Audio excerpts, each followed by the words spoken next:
Conniff Tabor, and it is my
Is a city where history is not preserved behind the glass.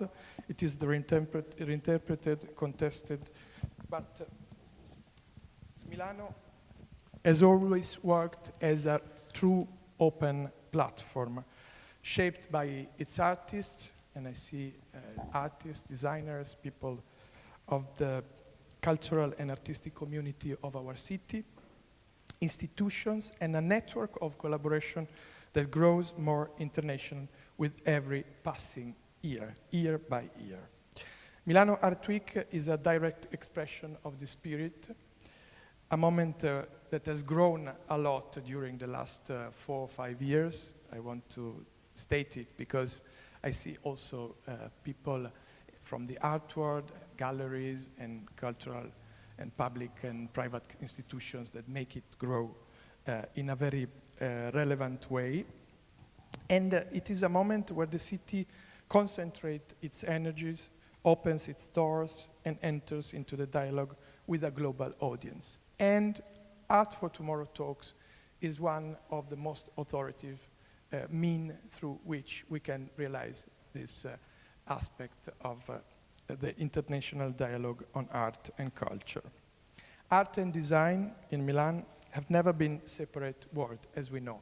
So it is also basically a moment through which art, the Art Week, and the Design Week in a few days, dialogue continuously with never-ending proposals of exhibitions, talks, and initiatives on art and design.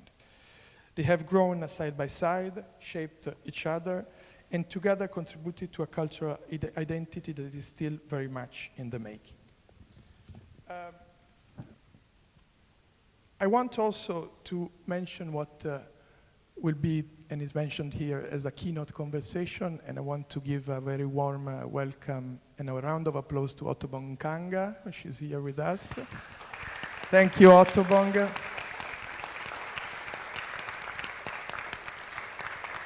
Her talk, we know Ottobong, we know each other since last years and last times, and I'm very happy that Farah Nayeri from the New York Times will be the person who will be moderating this relevant cultural moment here at the Acquario di Milano.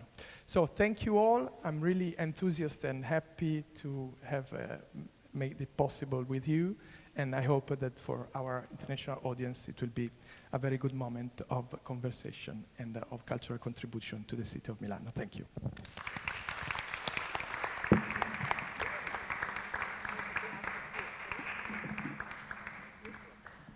Thank you so much, Tommaso. And I'm just going to say a few very brief words because I know you're eager to get on to our illustrious panel here. So as I said earlier, I'm Kim Conniff-Tabor. I'm the editorial director of the Democracy and Culture Foundation. And I just wanted to tell you a little bit about the foundation that I work for and the connection between art, journalism, and especially Milan. So Art for Tomorrow began as a New York Times conference about 12 years ago, bringing together artists, gallerists, museum directors, and deep thinkers with New York Times journalists like Farah to analyze how art and society interact.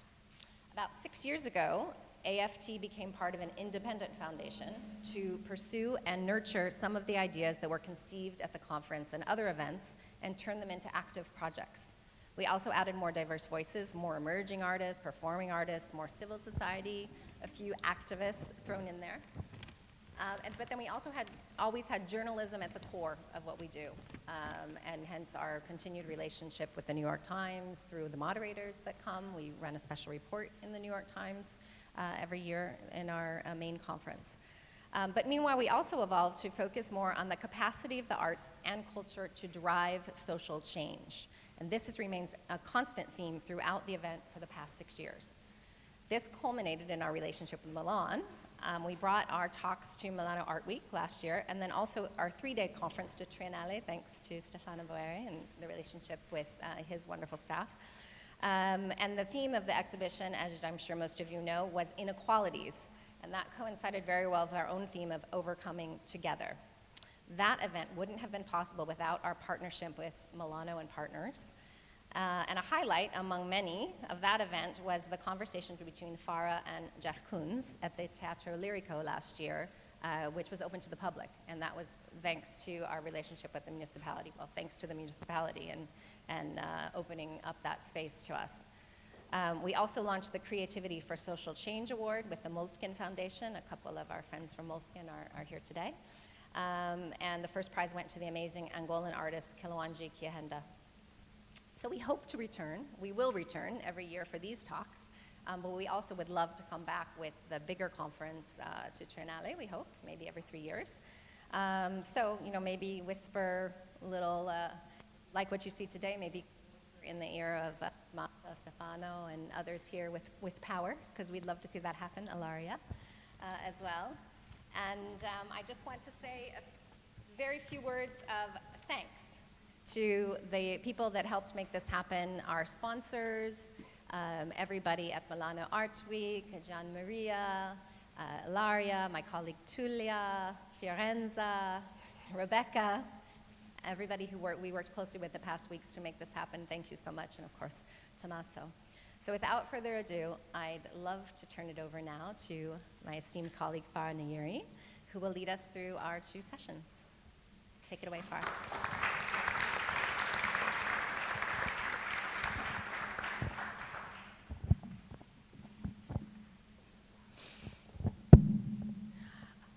Good afternoon, ladies, gentlemen. Thank you very much for being here with us at these Art for Tomorrow talks in Milano. Grazie della vostra presenza. Benvenuti. Yes, I speak your language. I'm very proud to.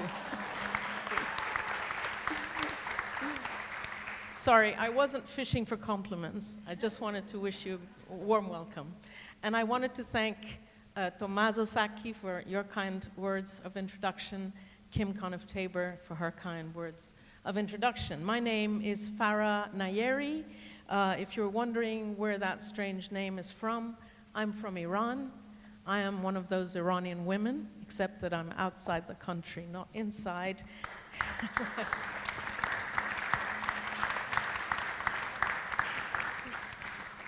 Sorry, I wasn't fishing for compliments.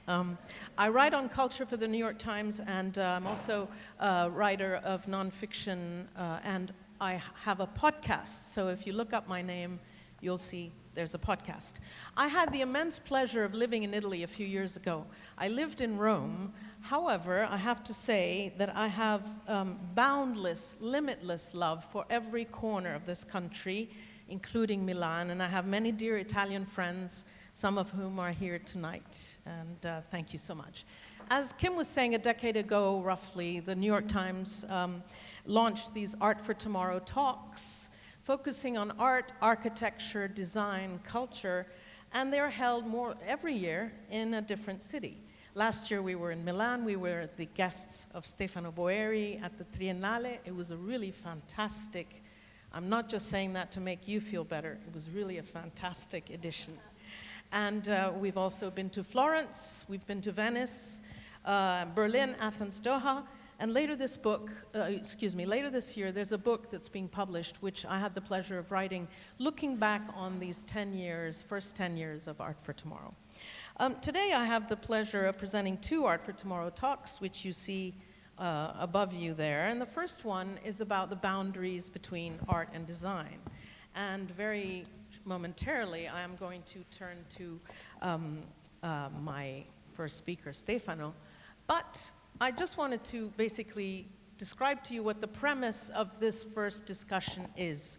The boundaries of art and design are becoming more and more confused, more and more blurry. What is art? What is design? We can't really tell anymore. We have artists acting more and more like fashion designers, creating lines of handbags, sneakers, t-shirts for luxury brands, fashion brands. Meanwhile, we have designers who are creating objects that have no purpose, that are beautiful, collectible objects existing in very small editions, as if they were sculptures. Like, for instance, to name someone I'm deeply fond of, Zaha Hadid. A table by Zaha Hadid costs hundreds of thousands of pounds. And, that's the cost of a work of contemporary art. And yet it's a design table. So is this overlap of art and design, is this a good thing? Is this a bad thing? Is it in between? That's what I'm going to ask my very, very brilliant panel here. They're all sitting like very nice school children on these benches, waiting for their turn to speak. But before we start, just a very quick story, and hopefully you will find it slightly amusing. A couple of years ago, I pitched to my editors of the New York Times. I said, I would like to do a story about the overlap of art and fashion, art and design, brands, luxury. What does it all mean? And so they said, fine. And I did a story, and the piece opened with this striking example, which you see here. This was a sculpture. It's nearly 3.5 meters tall that looked like something out of a comic strip. It's a luxury handbag by Lanvin, that you see in the sculpture, perched on these skinny legs, and high-end sneakers are also on the sculpture. And the work was by the Austrian artist Erwin Wurm.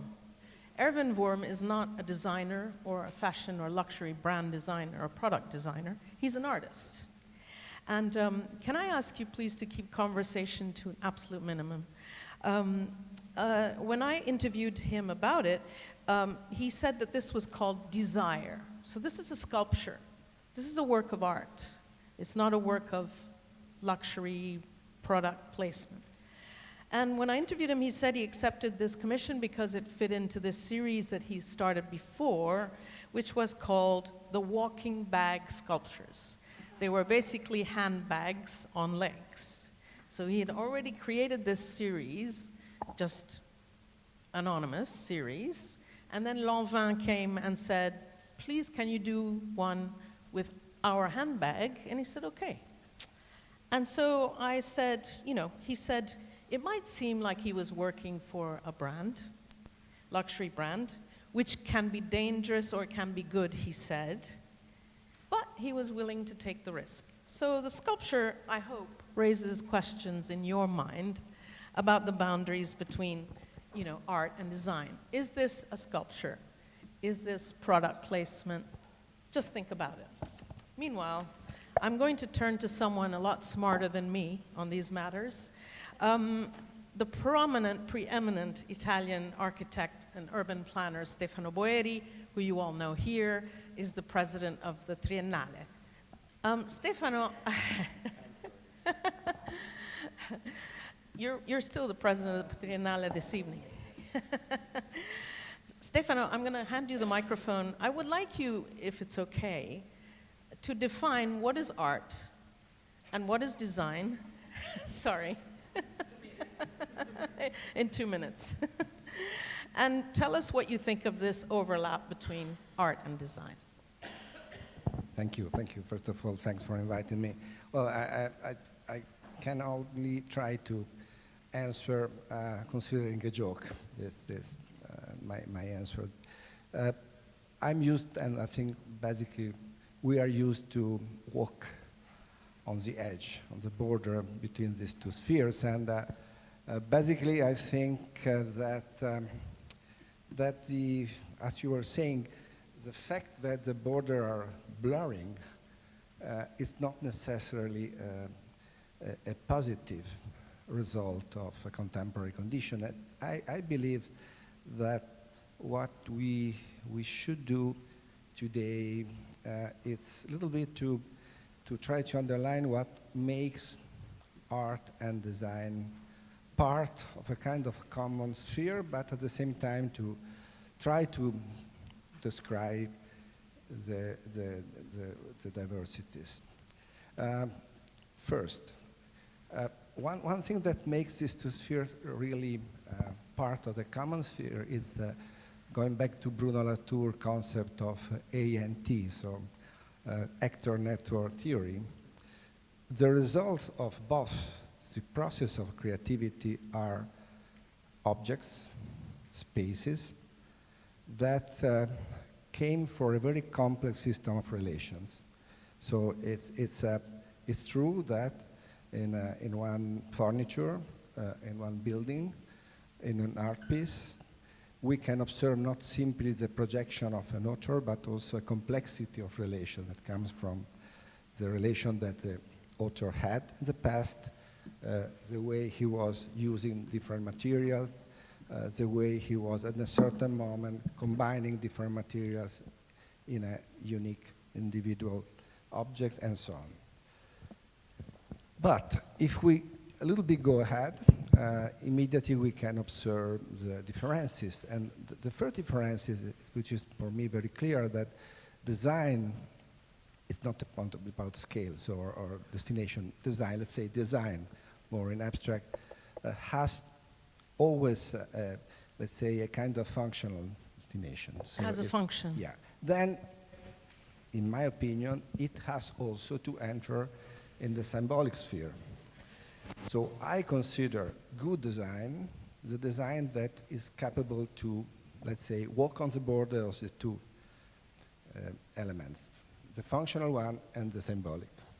But the relation between the two is a logical sequence. So you can, let's say, observe if some designer is capable to cross this border between, let's say, functional and symbolic using irony.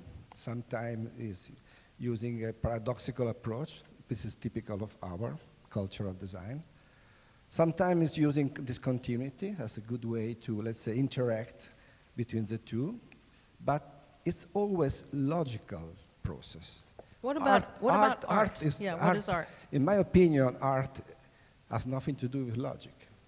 Art is something that produces effects that it's really, say, useless to combine following a linear deductive sequence, a logical process.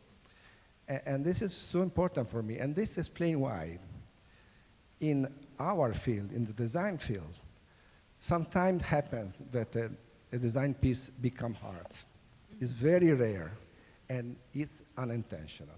So honestly, if I also consider my colleagues or basically the designers that I know, so with some exception, and that maybe we have the time to talk about the exception, the result of design process sometimes become part of the art sphere when they become, well, it's completely unintentional process. So if a work of design becomes a work of art, that's totally unintentional.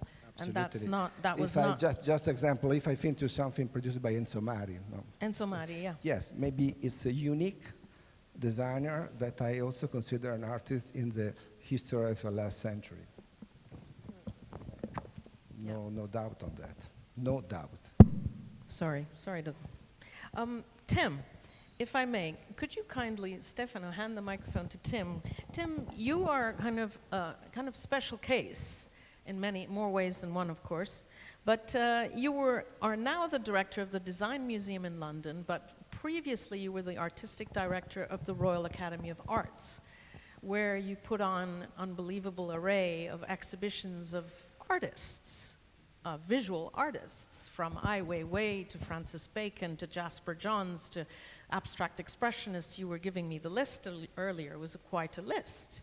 So you kind of like made the transition from art to design, and I wanted to basically ask you what you think, you know, because, yeah, anyway, I'd like to hear your views as you expressed them to me in that email. It's overstated. There have been moments in history where art and design have been much closer and moments where they're not. The Bauhaus espoused that. The whole idea of the Russian Revolution, Russian constructivism, we did an exhibition where art, architecture and design sit well together. The great modernist museums, the museums of modern art in New York and the Pompidou in Paris, have art, design and architecture as coexisting. But they're clearly different. And I mean, I think Stefano is absolutely right. I mean, as you said, when a work of design, if it becomes a work of art, it's not intentional. Well, it is if Marcel Duchamp declares a urinal as a work of art, but it wasn't the intention of the designer of the urinal or the bottle rack to make it a work of art. And I think that we get hung up with categories. I think a lot of creative people feel quite liberated to be able to move betwixt and between disciplines. But you gave the example of Zaha Hadid's table. It's not a work of art, it's a table. You said it's a sculpture. No, it's not. And Zaha worked as an artist. She produced drawings in service of her architecture. She produced drawings for their own sake. She produced paintings, sometimes in service of architecture, sometimes not.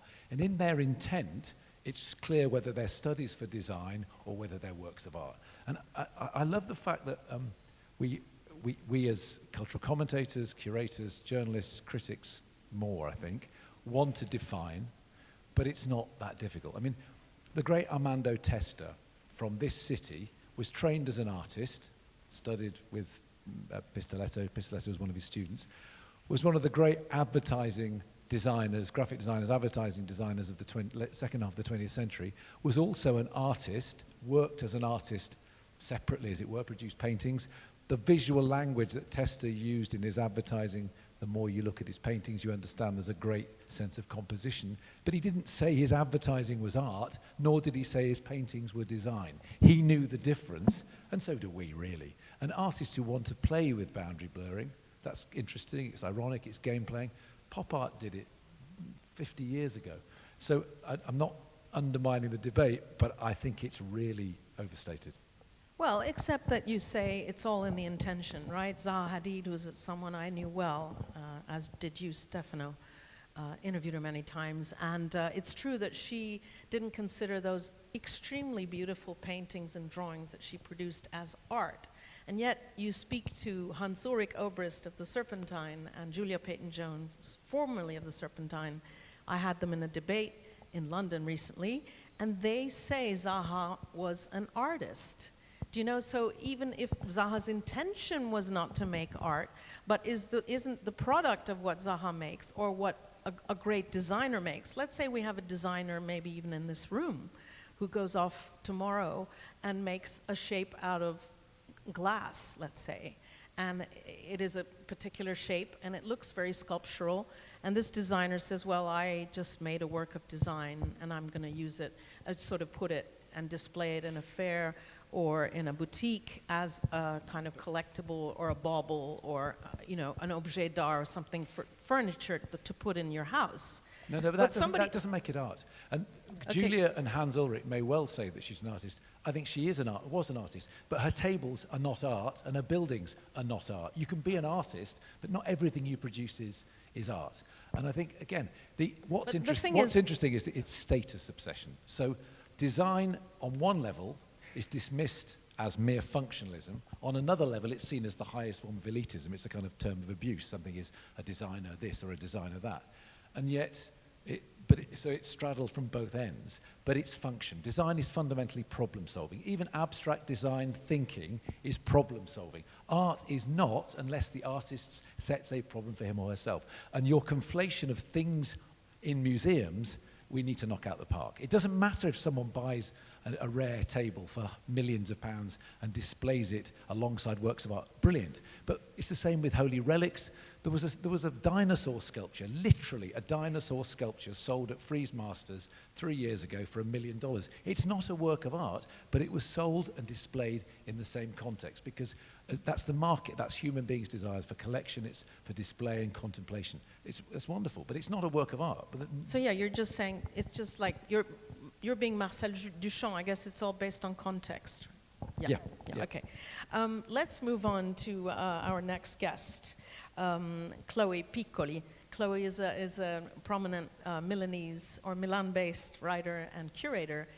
Chloe, what do you think of this discussion we're having here? I mean, what's art? What's design? Is it good? Is it bad? Or does it even matter? Does it matter? It matters, yes. Thank you everybody. And you have already put on the table some very important concepts. Stefano, about the symbolic theme, about the intention and the contest, and you quoted Marcel Duchamp that I wanted to quote as well, because that is the beginning of everything at the very end. I want to tell something. In my opinion, the point is the object nowadays. That means that both in art and design, the object is not anymore that important. I mean, it is important, but it's not the only medium. Beside the object, there are many languages and media that go much farther than the object. And I'm talking about action, performances, environment, and processes. So artists and designers are working, are working also with these tools, these media. Yeah, like art and design are not object-based. You were saying we have performance, we have all kinds of immaterial art and design. Yes, definitely. And this is something that is similar in languages, and it's an area where art and design are blurring, overlapping, that creates a situation that is much more interesting.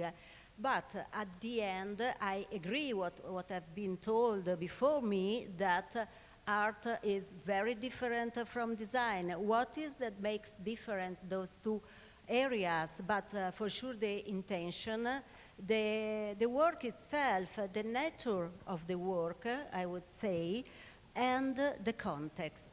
The context means museums, galleries, Critica, magazines, market, but I don't want to talk about market and the context because this could be the topic of another panel. Yeah, but when we had a little exchange beforehand, you were saying that we have to be more open-minded about these things and not be so bothered about distinctions and walls and this is art and this is design and the two shall not mix, right? You're saying Yes. we live in a world where kind of the boundaries are fluid. Yes, Farah. In fact, we were talking about that, and I thought that I don't think there is a precise formula, a rigid framework to say this is art and this is design, because this is an attitude of the 19th century that makes me think of Benedetto Croce, that was a philosopher, a very good one, but very from his age, and nowadays it's different. So at the end, the point is, I would like to leave you with this. Each identity is unique and peculiar and has its own path to arrive there. And if I can make a couple of examples quickly, shall I? Yes, please. I wanted to quote, for instance, Rirkiti Ravanija, that has a beautiful exhibition at the moment in Pirelli and Garbicocca. He's not using object, or he's using object, but the object are tools to create dynamic, to involve participation, to involve audience, public, people. So at the end, the work of Ravanija is not much about the object, but is much about the relationship. So it's not the object anymore. Let's talk about a duo of designers. I want to quote Forma Fantasma. And Forma Fantasma, they're working for companies. They're doing amazing lamps for Floss. They are working as a curator. They are doing Prada frames, and that is a series of conversations. They have exhibited in important art institutions like the Serpentine Galleries, like Fondazione ICA in Milano, and now they have an exhibition at the Rijksmuseum in Amsterdam. And are they artists? Because they are, since they are exhibiting in art museums. No, they are not artists. They themselves, they say on their website that they are a studio of design. And so, Tim, again, the intention, they know what they are and what they want to be. Okay, great. I think, thanks for putting me in my place and telling me that basically this is a very 19th century debate we're having. What is art and what is design? It's all very old-fashioned. You're right, it is old-fashioned, but you know, we're throwing the question out. I think before we move on to questions, and we would really like to hear from you because our talks are only as good as audience interaction with us. I wanted to basically move on to see a few slides from our friend Chris Levine. Chris, welcome. Chris is the only artist in the panel, and here is his probably, I think we could say, his most famous work. And Chris was writing to me earlier on, we were having exchanges, and he said to me, well, I started out in life as a designer of light works, professional designer of holograms and light-related, light-based works and products and objects. And then I transitioned into becoming an artist, and Queen Elizabeth II was how Chris made his transition. Now, Chris, can you please tell me the story of how the late Queen allowed you to transition from design into art? Let's stay on the Queen image, if we could. Just keep this image. Sure, thank you, and thanks for inviting me. I mean, I kind of wondered, first of all, why me? What have I got to say? But then I realized I had a monograph about my work published last year, and there was a chapter, designer to artist, and it's definitely my story. But at art school, I did graphics at Chelsea and St. Martin's, and I kind of stumbled into graphics. It could have been, actually wanted to be an architect, but 7 years, my father had just died, and in 3 years, I'm going to art school and have a good time. I went to, so doing graphics, and then started exploring holographics, and realized that actually, and really knowing this is something of a calling, I wanted to get involved in this, but it's a very expensive medium. The only way I was going to develop it as a new visual language, as an art form, was whether somehow I needed to have the resources to really work with it at an advanced level. So I had to go out and design holograms. You know, my card was holographic designer. You know, can't have been many holographic designers, but I was working, you know, with some of the best technical facilities, and you know, exploring it.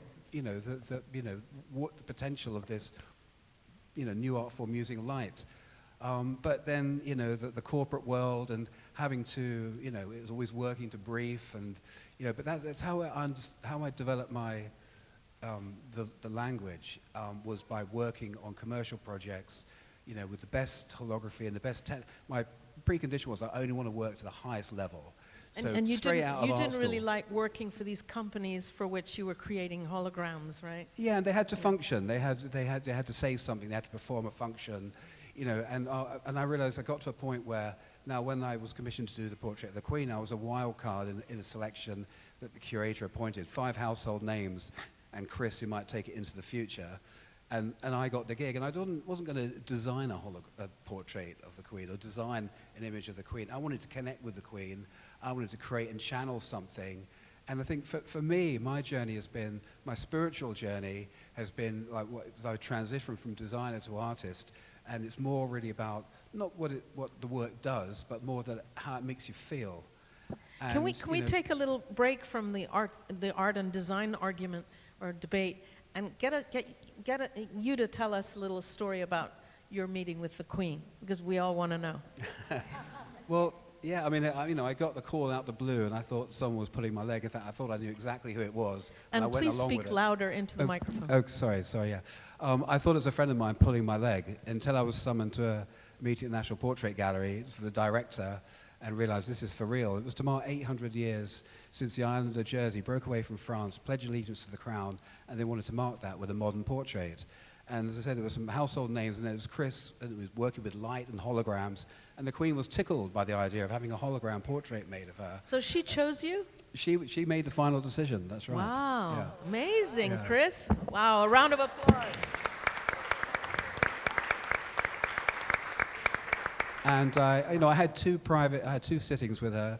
It was only ever going to be one sitting. You know, she left the room. It'd been in the diary for 3 years. She left the room, and it was in the can. I knew I had 6 months now to work with the material. No. Go back. What was it like being in the room with the Queen? Come on, Well, tell us. it was surreal because I got to style her. I got to go through her wardrobe, chose what she wore.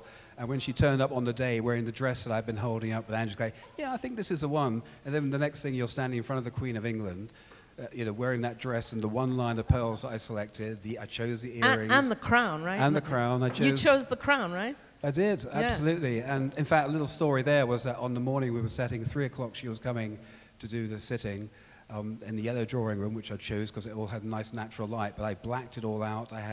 It was a lot of technology in there, but I got a call, an internal call, to say actually there'd been some oversight. George Bush was staying at the palace. Security had never been tighter. Did I really need the crown? It was a logistics thing to get it from next door, the Royal Collection. Did I really need it? And the Englishman in me nearly went, oh, no, fine. Then something in me went, actually, yeah, I do need it. And so with that, Angela Kelly, her assistant, literally went next door, brought it over, and apparently the Queen had said, if he wants the crown, he shall have the crown. Did she say? And it kind of makes the image, so I'm pretty pleased about that. It's a fabulous image. You know, she looks very peaceful with her eyes closed there. It really is one of the star portraits at the Portrait Gallery, which I've seen many times because I live in London. We've all seen it. So wonderful, wonderful, Chris. And so, did she say anything to you? I'm sorry, I'm a bit of a gossip. I just want to know. Yeah, well, she gave me a second sitting. So I was laying down on the floor, when she left the room, that hallelujah, you've done it. And one of her aides comes back in and said, ma'am, I'd enjoyed that. If you'd like another sitting, you just have to write. I mean, I literally got up off the ground, dust myself down. And so the second sitting is when it all happened. You know, the first sitting she was quite hard to engage with. We just met, you know, and it was quite an unusual, you know, production. But the second sitting, it was a kind of magic. And when she put on the ermine, because I asked for a selection of capes, because I knew I could change the look very quickly without changing the lighting of everything, selection of capes. And I think you asked her to rest at one point. You said, Your Majesty, take a break, or however you said it. Yeah, that's how it happened. And then she closed her eyes, and then you kept it. Yeah, because the 3D camera took quite a while to do the pass, and it had to reset. And there was a lot of light onto ma'am. And I said, if you'd like to rest in between shots, ma'am, that'd be fine. So she closed her eyes, and that was the moment. And that's not the official portrait. The official portrait is on the cover of Time magazine. It's in a castle in Jersey. She's got eyes are open. She's looking right through you, actually. Whereas this one is one that really resonated because it operates on a spiritual dimension. You might not be, you know, into the monarchy, or you might, but that somehow goes deeper, beyond the physical. And my work is about frequency and vibration. Yeah. And I think it marks the transition from designer to artist. So I think it's great to have you in this panel as the embodiment of our debate. Thank you very much, Chris. Do we have any questions? It would be really wonderful to hear from you here in the room. If there are any questions, curiosities, please don't be shy because we're doing all the talking. It's not easy, and we'd like to hear from you. Do we have any questions whatsoever? No. Okay.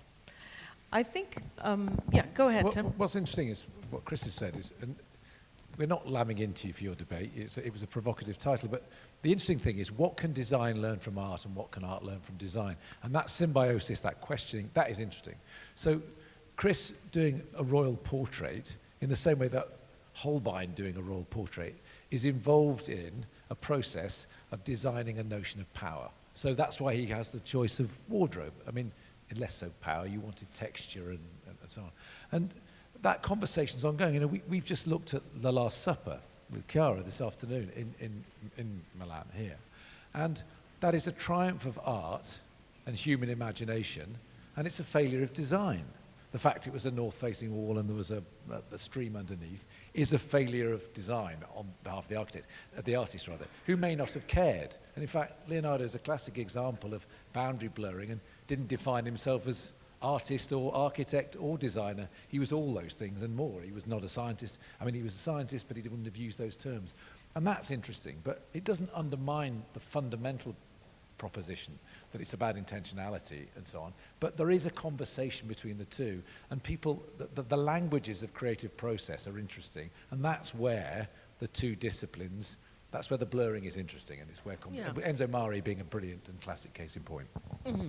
I mean, I still think that, I mean, it's a question I'm asking, but I want to ask Stefano. I mean, this notion of no work that started out with the intentionality of being a work of design can actually be a work of art. I mean, there are extraordinary buildings created by some of the greatest architects of our time, and you know them better than I do, that objectively now are perceived, are they not, as works of art? Can design, when it becomes something extraordinary, not cross over into art?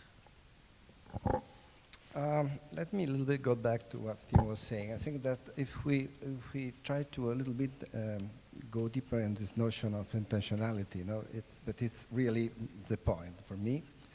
It's not simply the issue is not simply that we want to become artists. So my intention is to. And what I'm saying is that basically when we start in this way, we are basically entered to a failure, to a flop. The point is another. It's if we want to, let's say, explicit an intentional relation between content and form, that's another very important issue, in my opinion. So let's just, to give an example, switch to music, which is another field which is very close to other discipline from many points of view. We are used to say that every music composer, with Tommy, every music author is an artist. Well, okay, but if we just remind me an example. If we go back to the '60s and how John Baez and Bob Dylan at the beginning, they were working together. They were part of the same family. They were participating at the same political events. But from a certain moment, Dylan decided to abandon that way to put in connection content and form. And what's happening is that John Baez continuing to follow that linear, intentional relation between the two. And well, she produced We Shall Overcome. Dylan decided to cut this logical linearity and to, let's say, abandon this intentional relation with the two. And like a Rolling Stone is art. We Shall Overcome is not art. They are Gosh. both artists. And You're being a bit this harsh. is a point. This is a point for me. And it's true that, well, we could be artists or just for one day, but okay. Okay, great. Do we have any questions, any comments, anything, any commentary from, you are a very quiet group. Un po' di domande, ragazzi. Yes, Chloe, I wanted to turn to you. Please, go ahead, please. Stefano before quoted Enzo Mari like an architect that is a kind of artist in some moment, and I wanted in my notes, I had Andrea Branzi, that at the moment there is an exhibition, a beautiful exhibition at La Triennale about Andrea Branzi. If you read the biography of Andrea, it's written architect, artist, designer, theoretician, and a professor.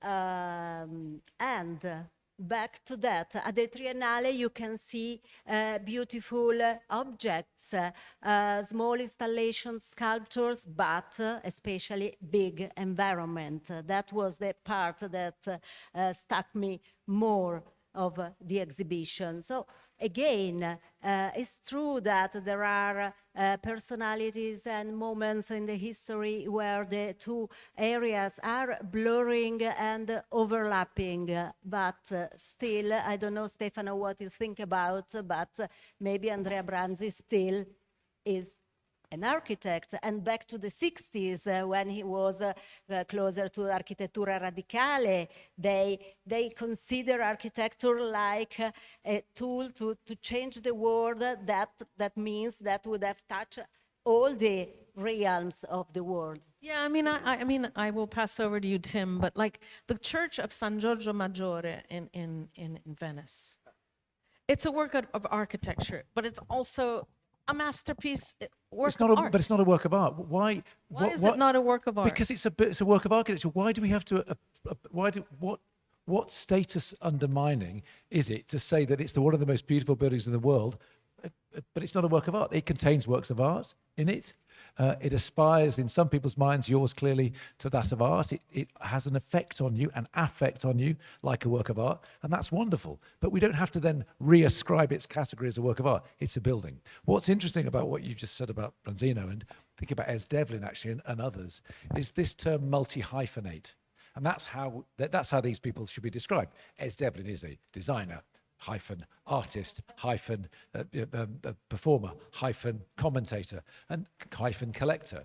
And what's interesting is it's the multi-hyphenate that helps define them as this collection of practices, but they're still separated by the hyphen. So those individual disciplines exist, and that's fine. And some people like to play with them, and some people like to assume the responsibility and interest in all of them, and some people stick at one, and that's fine.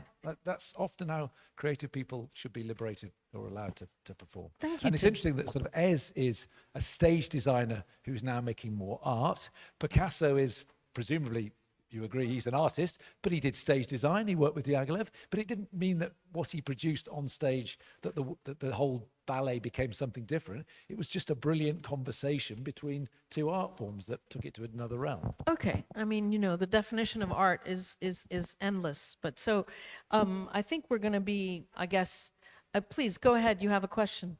If you could introduce yourself kindly and let us know with a microphone from Boeri, it's very difficult to say anything, but you know. So I took some notes because I think. Can I get your name? Yeah, sorry. My name is Chiara Orlandini, and I mean, I have a lot of iPhones myself as well, but I'm here as an art collector. So, and obviously, upon the invitation of my dear friend, we'd manage Yes Milano, which is one of the best institutions taking care of the art in town. So I agree with a lot of what you said about medium, about price, about location. None of that makes art or design because those are fungible, price, location, and everything.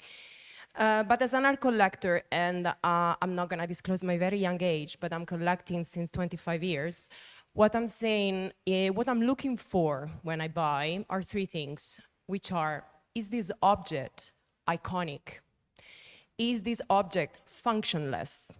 And does it convey emotions beyond the medium and beyond time? These are the three non-negotiables that every single piece of art I buy needs to have. And I also have a lot of design in my house. It doesn't matter, and it doesn't change. It's non-flexible on price. It's non-flexible on my pleasure in having that, but it's not art, and it's not part of my art collection. Yeah, thank you very much. That's very interesting. So to wrap things up, I think we would just want to go back to Chris, because Chris has, I guess it's an artwork. It's definitely a work of art that you're about to launch at the Venice Biennale. If you're at the Venice Biennale, everybody in Venice will see a work that Chris is creating. And so to end this, I thought we would get Chris to talk about that work. Chris, please go ahead. Well, we were going to do it guerrilla style, so no one's really supposed to know about it, actually. But Oh, sorry. here we go. The word is out, and no, you won't miss it. So, you know, I've been working with lasers a long time, but I've been developing with some engineers in Germany. We've modified a military specification. Never talked to a journalist before a panel. The sky is my canvas. I've been talking a long time. I want to take my work into a cosmic scale, light traveling at 186,000 miles per second. Is the universe getting bigger and bigger? But this laser is, I've seen it cut through steel inch thick this quickly. And it's a next level bit of kit. So we're basically, tests we did last year in Germany were spotted by the International Space Station, 250 miles up in space. And this is a laser that when we did tests, a cloud came over, it diffused the light, the whole town lit up green. So basically I'm projecting a halo over Venice for a week, and it's an experimental work. I can't wait to do it because I want to, you know, yeah, this is what I do, you know, it turns me on, then I think it turns my audience on. But light is fundamental to everything. You know, we're projecting very pure frequencies. Light, lasers are single frequencies of light. We don't normally experience that. So very quickly, it can get you into a meditative state. And if you can do that with a large audience in the world that we're living in now, then, you know, make light, not war. So I'm sorry to spill the beans, but now that they're spilled, basically Chris is going to be having a work that any of you could go to the Venice Biennale Vernissage Week between the 4th and the 8th of May. Just look in the sky. Look up in the sky and you will see Chris's work. So it's a wonderful way for me to close this panel and thank my absolutely fantastic and stellar speakers. Thank you so much.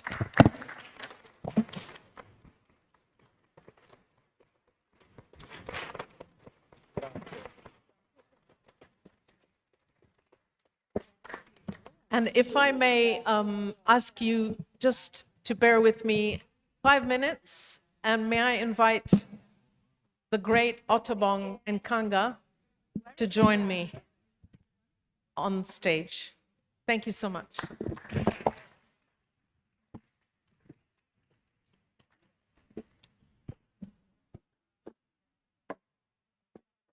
You're sitting there.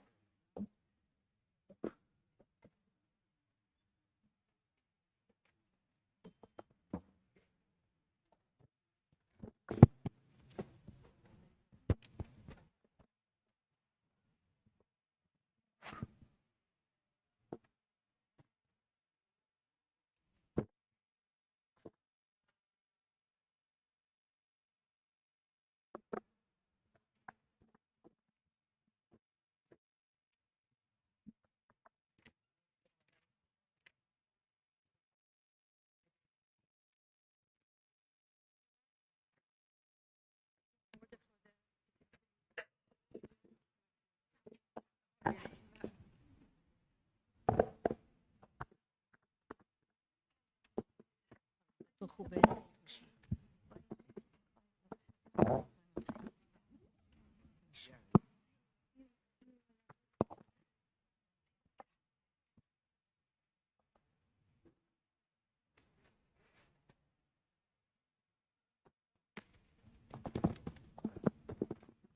think Mike is like.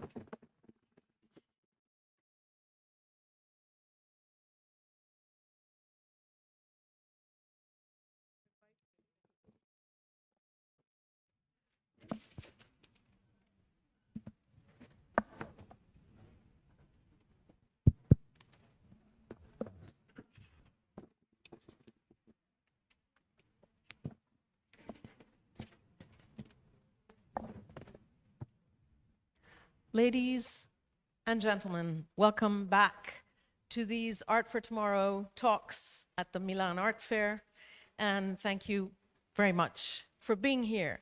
It is a true honor for me to be here on stage, finally, I should say. I've been waiting years to be alone with Otto Bong on stage. We've been on stage, but not alone before, with Otto Bong and Kanga.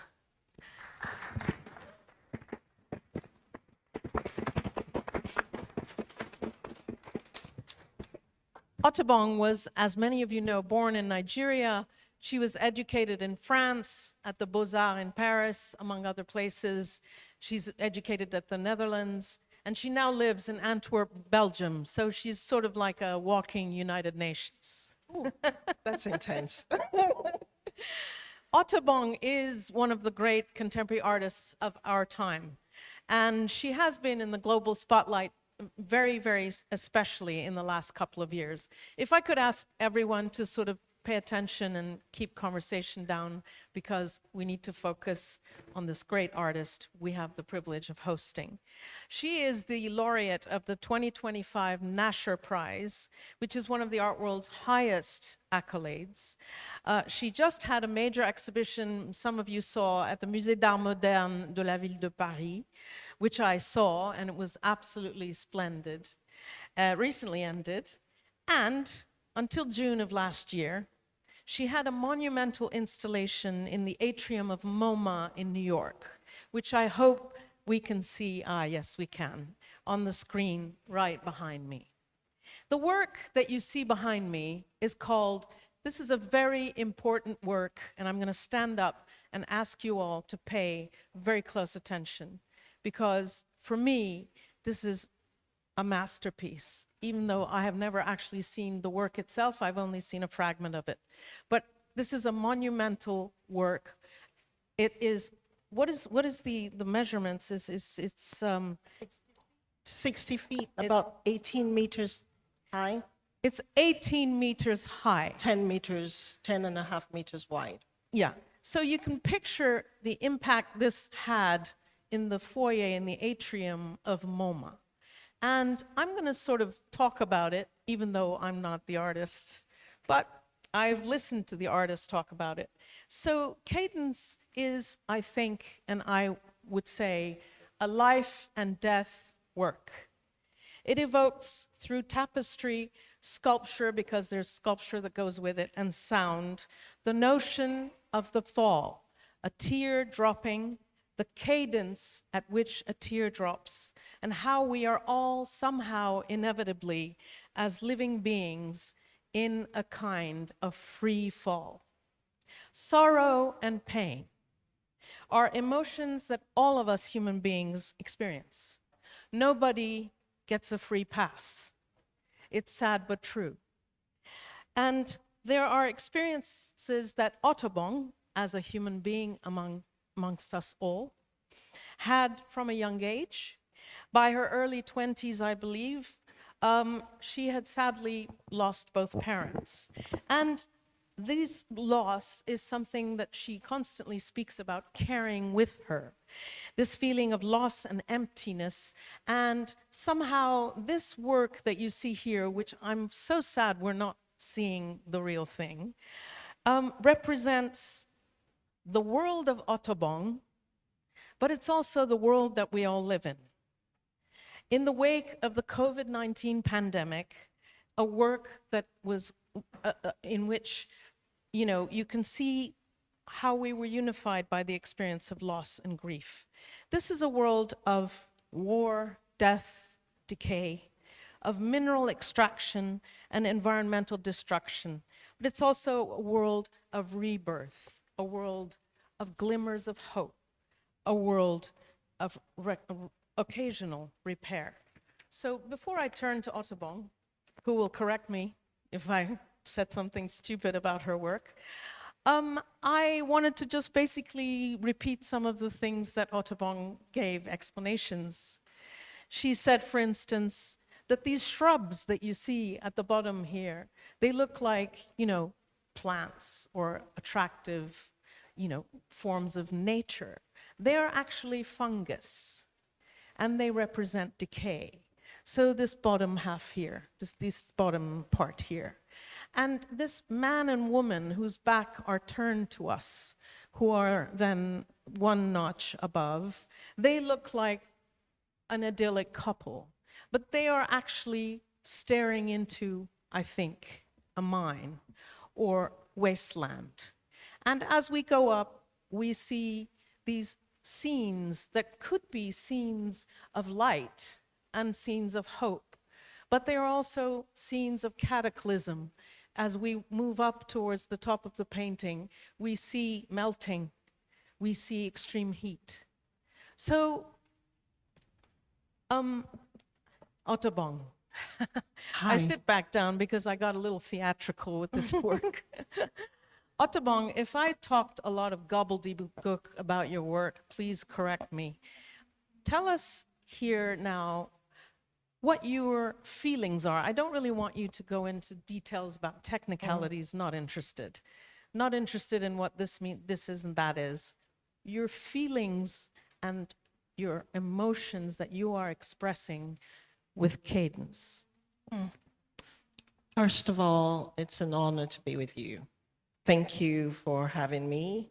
I would also like to thank the whole team for having me, the city of Milan. First of all, I think I have to talk about the painting that I went to see earlier on of Michelangelo, of Leonardo. The Last Supper. The Last Supper. Of Leonardo da Vinci. Of Leonardo, yeah. I'm thinking of Michelangelo, I don't know why. And it's just amazing to be able to be in the presence of a work that has lasted for so many years, so many centuries, and to see that privilege we have today to be able to see a work that touches us. And I was just thinking about that and the emotion of imagining that this space has been bombed, destroyed, put together again, and we're seeing in the whole world the destructions and the debris and things we will never see, things that our children and the future generation will never see, and we've had the privilege to see. And we realize that we are in front of something that is incredible, because not everything that we get to see today or everything that we experience today, we realize that we cannot take it for granted. It can be gone tomorrow. And just standing there, looking at it, looking at the city of Milan, passing through, seeing the fort, looking at places of structures for war and for protection, I think brings me back to that notion of cadence of, when I was making the work, the emotions I had were emotions that were connected to times where I remember then in Italy, watching the news, you're listening to the amount of people dying every day. It was like a death count. And you also heard in America, people dying. And today, it seems like we never had time to understand what that meant, to understand the emptiness that was left behind. And so when I was invited to do this work in New York, I felt it was very important to make a work that relates to emotions. How can one make a work that is deeply not tangible, but deeply emotional? Wonderful. Well, you've really succeeded. Ottobong, I'm always interested in finding out about artists' childhoods and their formative years and how they turn them into the person and the artist that they are. And when you were a child, you moved with your mother and family to UNESCO, to Paris, because she got a job at UNESCO. And so for a number of years you were there, and then you went back to Nigeria, and then your mother was an educator, she was teaching, but she was also working with batik. So she was making beautiful batik designs, and you were a little girl then, or maybe a teenager, but you were helping your mother with these batik designs. And I wondered, how much did that experience of working with batik with your mother, helping her with those batik fabrics, how much did that really inform the artist you are today and your artistic practice, which does involve textile tapestry design?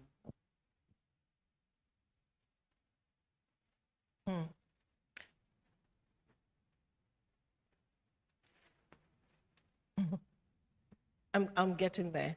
Yeah, no, I'm sorry, I didn't mean No, to. it's okay. I'm just having a flashback of working, and I remember as a teenager, we came back from Paris, and my mom was posted to one of the towns and cities out of Lagos, out of the main city, into a very, farming Shagamu. It's really a dead end somehow. And it was a kind of punishment, in a way. But she wasn't paid salary for a whole year. And she had 4 kids. And so I think what I learned from my mother was that you have to be extremely industrious, at the same time imaginative, because if the government that you're working with, the federal government, does not pay salary, then she, at one point in time, she was like, we would travel all the way to Lagos, which is about 300 kilometers to Lagos, and she was learning how to make batik. And I would follow her, and we would go and meet with this man that would show us how the temperature of the wax, the colors, how to dye, all that. And I feel that that really helped me in the future to really understand material, in the sense that we would go to Akombo, which was a certain area in Lagos, quite rough. And we would go through the market to find all the dyes, to find the kind of materials, so to know what is synthetic, what is cotton, what is organic materials. And with that, it allowed me to know how to heal and to understand what yarns are, what materials are, and also to understand the way of dealing with chemicals, the way of dealing with colors, the notion of temperature. And my mother gave me the task to draw with wax on this brocade cotton materials. So with that, I had a knowledge without actually going to school for it. I had a knowledge of like how to understand that actually the alchemy of things make things happen. And not only the alchemy of things, but also the way to be innovative, reflective, and to do a lot of experiment before you get to something that you feel you can bring out into the world. How interesting. I think it was also your mother who almost kind of gave you permission to be an artist, because you were a young girl, or maybe teenage girl, and you wanted to be an artist, but you just didn't know how, because there were no role models. You didn't see women artists around you at that time where you were living, and your mother sort of gave you the permission. She said, go and be an artist and be free. And I want to know why you are an artist. That's a really big question. I realize it's, but why are you an artist? I will start from a place of confusion, first of all. And I think it's the same question you were asking about design and art. And I have a lot of desire for many things. I was very good at sports. I loved running, very good at it. I love singing. Oh my God. Me too. So I was, you know, you're a teenager and you're looking at the perspectives, like, and I remember saying to myself also that if I was a singer, my voice, oh my God, what if I wake up and it disappears? You have to have a certain discipline, eliminate. Then I'm like, okay, if I was an athlete, my body, something happens, eliminate. Then, you know, this discussion of like being very pragmatic, putting things out and wondering, I'm good at this, I'm good at this, I'm good at this, I enjoy this. And then I had, you know, conversations with my mother. And at one point in time, I came to the conclusion that I wanted to be an architect. And then my mother turned around, she looked at me and she said, well, you know, for me, you have to do exactly what you love.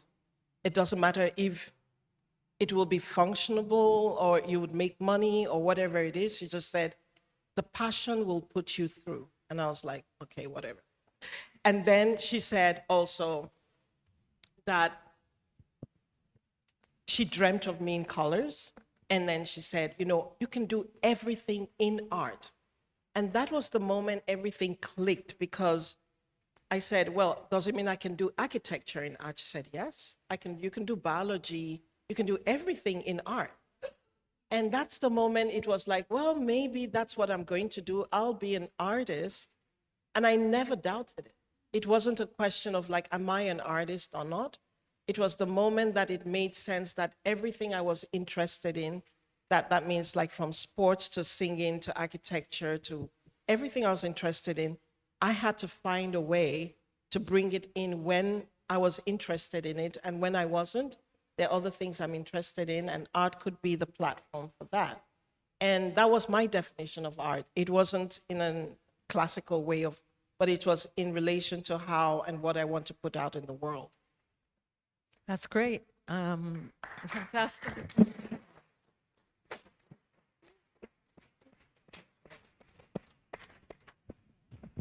I knew you were going to be a compelling speaker, and now it's confirmed my impression.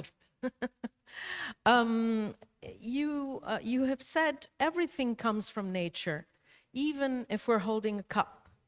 But every natural resource seems to be cheaper than what is processed. And that affects, of course, different landscapes, different people, different economies. Places that have raw materials are places of extraction, and there is no repair in any way. And of course, we all understand what is referred to by that. You could well be describing several continents, but I think among others, the continent of Africa.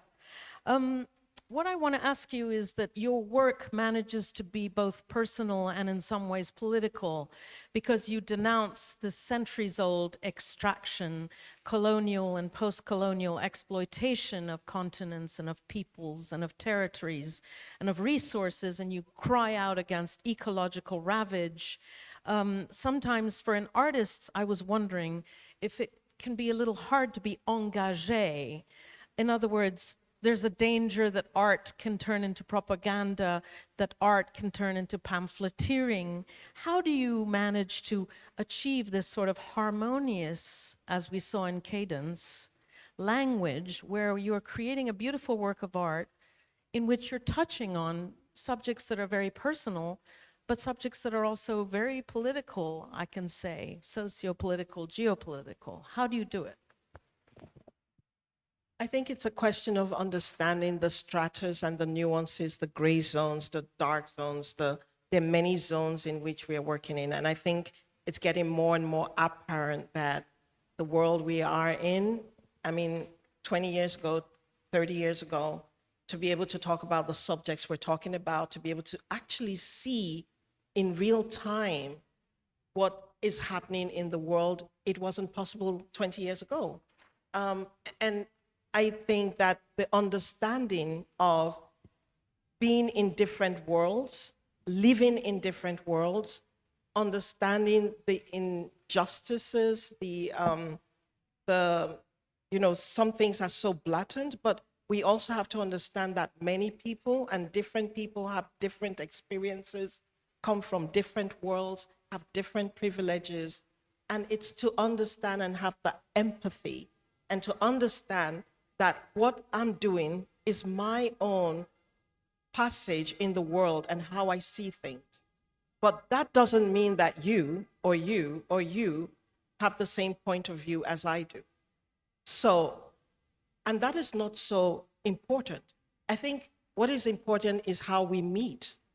And for me, the artwork is the meeting point, is the place where my thoughts, my imaginary, the creativity, the reflection on material, on place, on ecology, on emotions, how do I tie that together to open a portal in which we can meet? And for me, that's the most important thing. It's not necessarily to preach and to say this is right or this is wrong, but it's the possibility of that meeting. And when you really meet someone, you really start with a conversation. You start with like understanding. Maybe you do not like me. Maybe you do not like what I look like, my color, my skin. I don't care. But what I want is to understand where are our brains meeting to be able to have a conversation about maybe not about what we look like, but what can we do in this world? What are we here for? What are we working towards? What are we building for the next generation? And so for me, it's not, then certain questions are thrown out of the window, but the way of thinking about how to be able to touch in different ways, I think of the senses. If I'm feeling something, the smell, how things smell, the texture of a thing, if it feels a bit rough. And with that, you can now start thinking of how do you layer the work with all these different senses that can evoke different ways of feeling alive in a space. And those are universal feelings because we are all human. We're all Totally. living in this same planet. Yeah, Right. We're not. totally. Yeah. Yeah. I also wanted to ask you what it's like for you to be straddling many different worlds and continents, because we saw a work that was showing at MoMA. You won the Nasher, which is an American prize. You were at Musée d'Art Moderne in Paris, and you will be showing, although we can't. No, we can. I'll be showing in Venice. You'll be showing in Venice in the Giardini in the central exhibition. You're not giving details yet. I tried to get them out of you before, but you weren't giving them. So. I know the journalist. So, you're kind of everywhere, and in a way, and you're based in Antwerp, Belgium, which is a really great city, very, very open and, Well- fantastic. Well, I mean, at least A beautiful city. design-wise and architecture, whatever, fashion and all that. But do you ever think about going back to Africa, or going back to Nigeria, or going back to the country where you were, I guess, born, and resettling there permanently?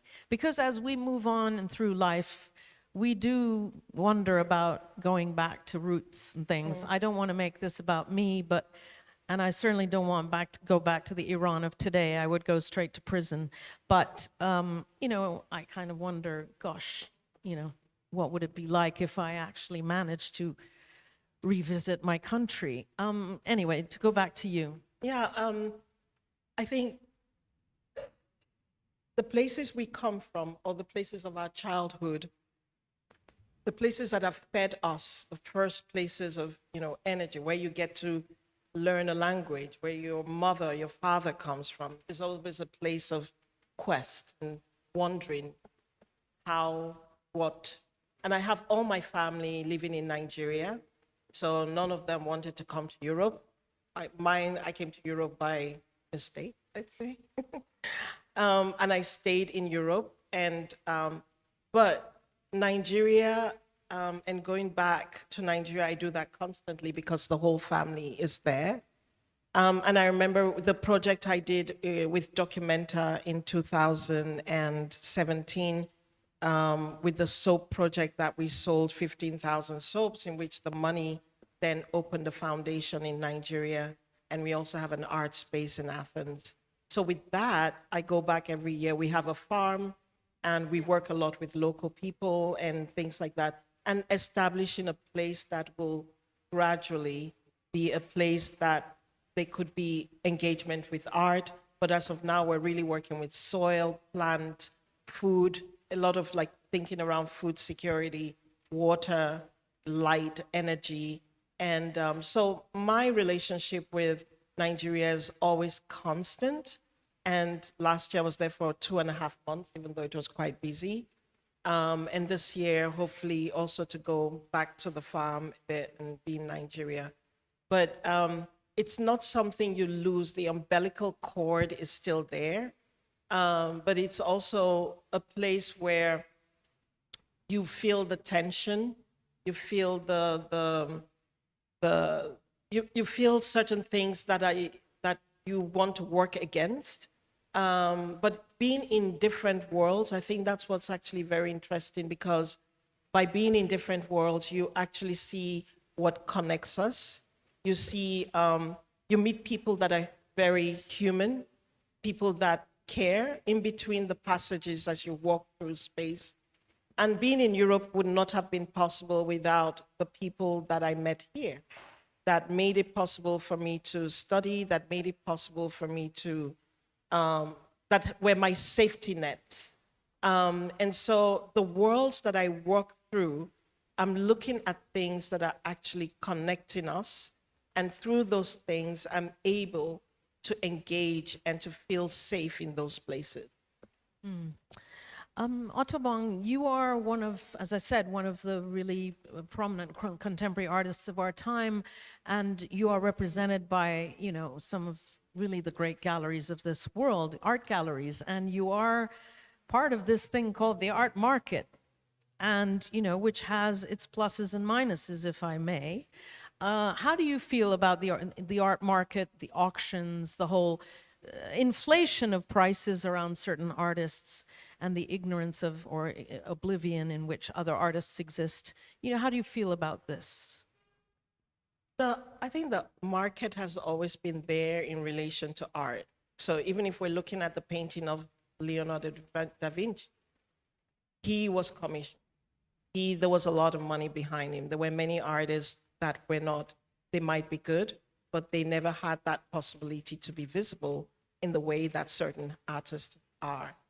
I think it's just the way the design and the structure in which it's not a world of parity. It isn't. I come from a place, you know, if we think of Nigeria, if we think of different parts of the world, if we think of certain, we're not in a world that is equal. The design in which the ideologies and the economies, the way they're structures, is not a structure of equality.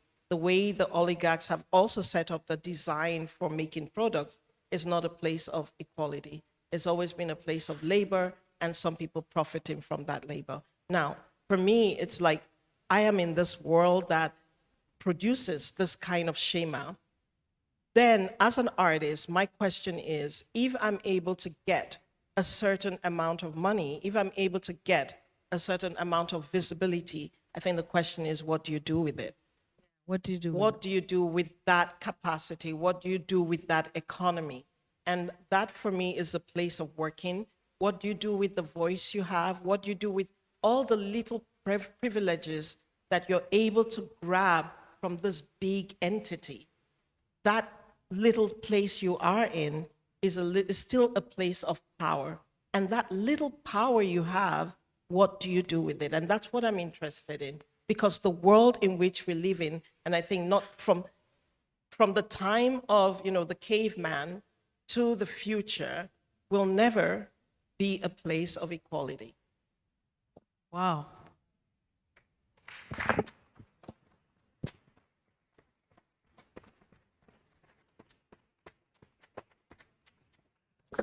Do we have one or two questions from the room? Okay. Great. I wondered if we could, because I think we have, what, 4 more minutes. Unfortunately, this is too short, this conversation. I want to go on because I really enjoy talking to you. I don't know about the audience, but I'm having a great time up here. I can add something to that last part of like never a place of equality. But I think that when we start asking the questions of how are we going to do, How can we change certain things? When you have a group and a number of people working towards something, we get closer to a place where the possibilities of privileges can become a bit more balanced. And I think that's important to say, not to end it at a place that is so negative. But I see with different regimes, you know, we can look at different times in the world, different political regimes that went up and down, but you had also groups of people being pockets of resistance, being pockets of changing things. And sometimes we lose the fact that we have that possibility of doing it because we seem so fragmented, so truncated. But we can actually find a way that little by little, there are things one can do to reassure and to replace that place of deep negativity to something that can be positive. And it's just a little action. It doesn't mean that we always think we have to change things in a big way, but a big number of us, we're 8 billion on this planet, just by a little gesture, just it can give us, uplift a bit of something. Yeah, because it was a bit of a sobering, It is. diagnosis, this business of, there will always be inequality. We are striving through democracy as much as we can and as easily as we can or not. We are striving for equality. We are striving for being more egalitarian societies. And it's great to hear you give us some sense of hope, because if all we see ahead of us is inequality forever, that is a little disheartening. So thank you for giving us that note of hope. Ottobong, I did want to conclude this wonderful conversation to ask you about a friend of yours, a close friend, Koyo Kuo. The first time that I met Ottobong was in a panel discussion that I was moderating at Art Basel, and it was basically about organized by the landscape designer Enzo Enea, and we were talking about environment, and Enzo was speaking and Ottobong was speaking. That's when I first met Ottobong, and we connected immediately, and we said, when can we talk and when can we, etc. And so finally this has happened. So I'm very happy about that. But also present that evening was someone I had also had in a panel discussion, and it was a lot harder than having Ottobong in a panel, which was Koyo Kuo. And Koyo was a very close friend of Ottobong. But when I was talking to Ottobong, or whoever I was talking to, Koyo would be in the second row chatting. She would be chatting. And I would be like, I would sort of look at Ottobong, look at Koyo, and sort of say, just as I was doing earlier, could I ask you please to pay attention to Ottobong and Kang? She's saying important. Made no difference. Koyo was chatting throughout the whole panel, and I had to live with it, and it was very distracting. But I also had dinner with her. I did a panel with her, and she was extraordinary, and from what I knew of her. So I wanted you, because she unfortunately has left us, and she is the artistic director of this year's Venice Art Biennale, I wanted you to leave us with a few words of, remembering Koyo Kuo. Yeah. We had plans, and you sit down, and I remember the first time she mentioned to me, we were in Cape Town, and she was there with one of the curators that were working with her, and she said, I have something to ask you, clear your agenda. That was an order. That was an order, clear your agenda. I'm like, no, Koyo, I don't know what you're going to ask me. No. And she was like, well, I want you to be part of the Venice Biennale. That was February 2025. And then she told me specifically where I will be showing. She told me, she gave orders, like, you will do this and you'll do that. You'll do this and you'll be here. And I was like, okay. And I hadn't yet said yes, but it was already done for her. And that's why she told me to clear the agenda.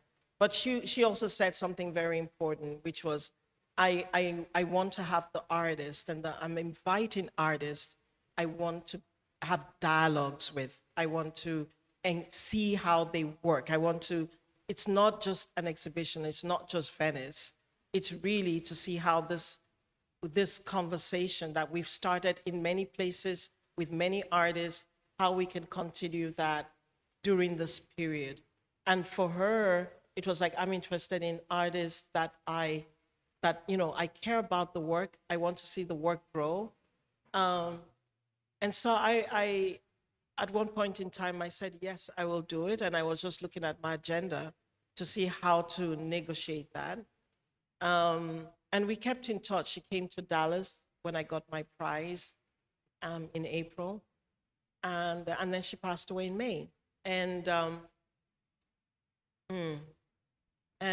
we've known each other for a very long time, since 1999, before she was even a curator, that conversation. And then I've seen her grow. I've seen her work, and the exhibitions, I've been in some of them. So this was a moment that we could have all had with many artists that I cherish, that I love. And I will be seeing them at the Biennale, and we will have her in our hearts. And as she said, we don't die, we go through a transformation. So this is the transformation, and yeah.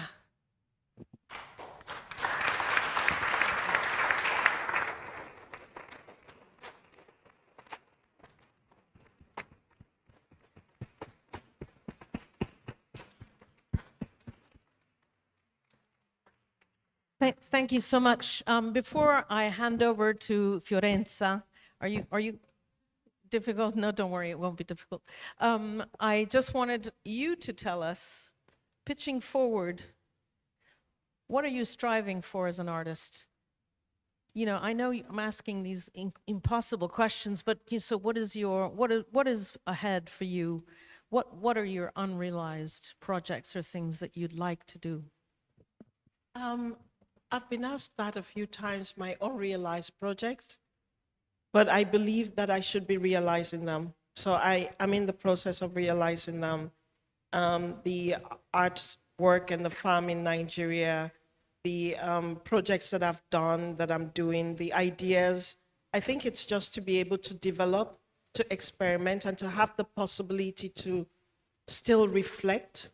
I don't have an unrealized projects, but I have desires.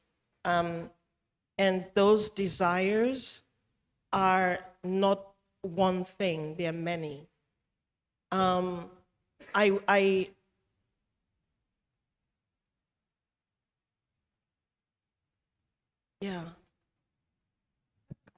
That's good enough.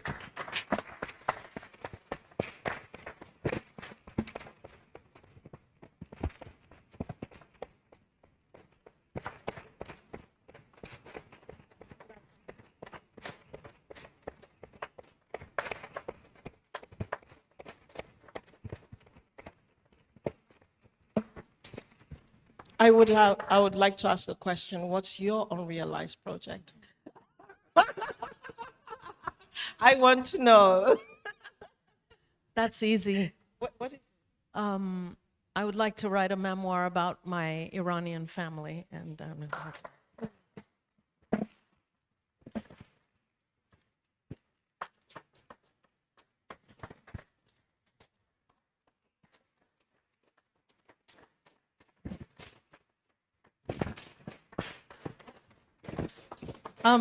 somehow Ottobong and I are best friends, even though I've only seen her 3 or 4 times in my life. I wanted to thank you, Ottobong, for being just an extraordinary speaker and guest. Thank you. Thank you. Thank you, Farah, for having me.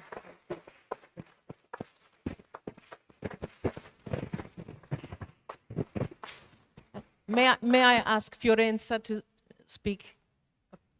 It's a very tough challenge after such an incredible speech, but I mean, I will cue from a line you gave us, and it's going to remain a fond memory among many fond memory related to the Art and Culture Foundation. I'll come back to it. You said art is a meeting point, and your heart is particularly good at showing it symbolically and not only symbolically. And you know, in our organization, Milano and Partners, Yes Milano, we promote the city and we try to bring here people, events, companies, talent in general. And when we do that, we think that our city, Milano, exactly in the same way, we are common ground. That's what we want to be. Cities as art can be meeting point. And this is difficult right now. It's not happening in too many cities in the world. And I think in Milano, Tommaso, I'm looking at you because that's something we discuss often. We take pride in this. We are an open city where diversity can be an antidote to the lack of equality. And we love diversity. We want diversity. We strive to keep being a diverse city. And I think this moment we share together are reminding us we can be successful in doing that. And so I'm grateful. And then just to de-dramatize a bit the conversation before going to our well-deserved aperitivo, let me say it's been a tremendous privilege to run Milano and Partners in these incredible 3 years for Milano. And I had the honor and the favor to listen to so many interesting conversations, including the Olympics. And I'm looking at Chiara Rostagno, which I thanks for bringing you at the Cenacolo and gifting you with such an incredible memory of our contemporary city, so contemporary also through Leonardo da Vinci work. We brought together Snoop Dogg at the Cenacolo, which is a peculiar personage. We saw our president welcoming the world. But maybe my favorite memory in these last 3 words will be from the last Arts for Tomorrow talks, when I saw another excellent Iranian woman, Shirin Nazar, having a conversation after the talks at the Lirico and signing autograph, but also being a fan and talking with young students who were there to enjoy listening to an artist, and other artists joined, and then it was a collecting conversation on a public piazza. And I think this I will bring with me for the rest of my life. And at the same time, I think when we go to Venice, yes, we get out from Milano from time to time and look at the Biennale. We'll cherish the memory we have built together this afternoon, and hopefully they stay for us and germinate and bring even more good memories, diversity, and next conversation to have together. So again, thank you, also because I know it hasn't been easy to join us. Thank you to Achilles who wasn't with us, and hopefully see you soon. And the aperitivo is in the Winter Garden, and you're also very welcome to give a look to the Aquario downstairs, which is, a Liberty Jewel.